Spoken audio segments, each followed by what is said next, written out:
Hello dear students, today we will start with Unit 2 of the chapter Nazism and Rise of Hitler. In our previous chapter or unit we have already studied about the World War I and all the depression which was brought by World War I, whether it is the polity or the society or the economic condition. There was a huge crisis which got created in the entire world, especially in Germany. So in the meantime, these crises, this had formed the background of Hitler rising to the power. Born in the year 1989 in Austria, Hitler spent his youth in very poor condition, in poverty. When the First World War broke out, he enrolled for the army and he joined army, acted as a messenger in the front, became a corporal and earned medals for bravery. You know, that time there was a need that the man has to be strong, man has to be aggressive, man has to be masculine. So keeping all these positivities with himself, Hitler rose into the power. First, when he joined army, he first started acting as a messenger and he was working in the front. And then slowly he became a corporal, and then because of his bravery, he was recognized and he won many medals. The German defeat in World War I horrified him, and the Treaty of Versailles, which we have learned, the peace treaty, made him furious. And in the year 1919, he joined a small group called the German Workers' Party. Okay, so Hitler first joined a very small group which was called the German Workers' Party. He subsequently took over the organization and renamed the same German Workers' Party as the National Socialist German Workers' Party. This National Socialist German Workers' Party later came to be known as the Nazi Party.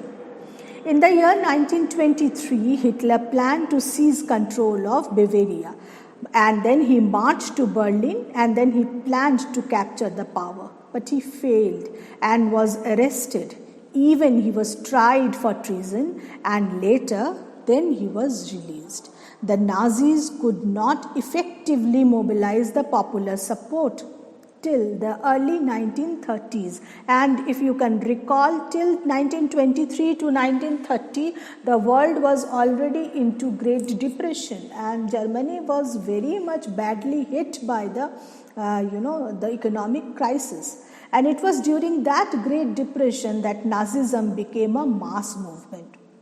As we have seen, after 1929, everything collapsed. Even the bank collapsed, the businesses got shut down, workers, they lost their jobs, and the middle class were threatened with destitution. They were thinking that they may be reduced to working class. In such a situation, Nazi propaganda stirred hopes for a better future. In 1928, the Nazi Party got no more than only 2.6% of votes in the Reichstag, the German parliament, that we have already learnt, isn't it? The Reichstag. So that time in 1928, first time, only 2.6% of vote Nazi Party got. And by 1932, it became the largest party when they got 37% of vote in Reichstag. Hitler was a powerful speaker. He was a very good orator. His passion and his words moved people. He promised to build a strong nation and undo the injustice of the Versailles treaties, all the harsh humiliation of the German people which they faced because of the Treaty of Versailles. He promised them that he will, bring all those injustice and into some point, and he promised them that the dignity of the German people will be regained. He promised employment for those looking for work and a secure future for the youth which was that time sitting on the streets looking for the job. That time Hitler, he stood in front of them and he promised them that if they support him, He will be giving them work, and not only work, a future which is secured, especially for the youth. He promised to weed out all foreign influences and resist all foreign conspiracies against Germany, like France, like America. He promised them. Hitler devised a new style of politics. What was this new system of politics? He planned out, he structured it. He understood the significance of rituals.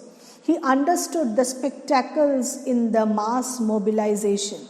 And when you bring a huge amount of people on the streets, when you bring a huge amount of people gathered in one place, that creates or that sends a kind of a signal. Nazis, they started holding massive rallies and public meetings to demonstrate the power or the support for Hitler. And then these huge rallies, if you see the book, and I have posted few pictures also, if you see these pictures, you can see that so many people attending the rallies.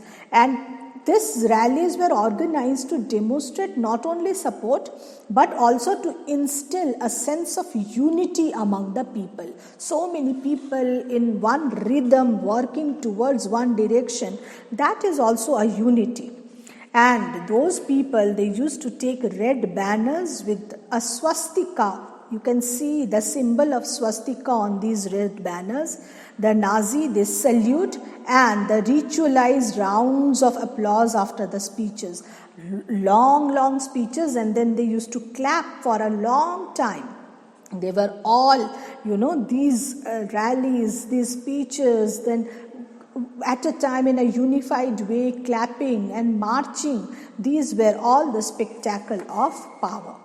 And Nazi propaganda, this way, when they started doing it, skillfully projected Hitler not as a powerful leader, but as a Messiah, a savior, as someone who had arrived to deliver people from their distress. It is an image that captured the imagination of people whose sense of dignity and pride had been shattered, and who were living in a time of acute economic and political crisis. That time when the projection of such huge personality came with such huge promises, people were left out with nothing else than, trusting him, supporting him. So this way, Hitler entered along with the Nazi party. So children, we will continue the chapter later on with the destruction of democracy. I'm concluding right now the chapter. Thank you so much. And please do take good care of yourself, stay safe, and please always follow the C19 protocols. Thank you so much.